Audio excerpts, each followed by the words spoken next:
Hello everyone, welcome to another new video. In this video I will show you how to fix randomly shuts off on Infinix Smart 20. Let's start the video. If you want to fix this problem, so restart phone, just click and hold side power button and click on restart. Again tap on this restart icon, you will see your phone is restart.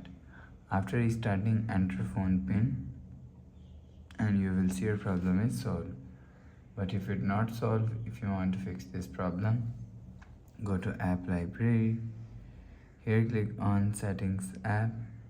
Now in setting, scroll down to and click on system and click on reset phone and click on reset all settings.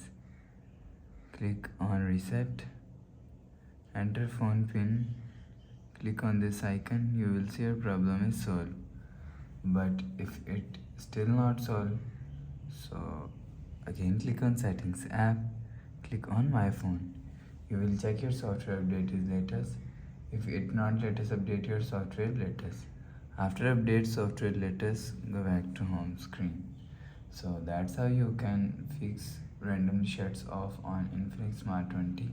If you like the video, please subscribe. Thanks for watching.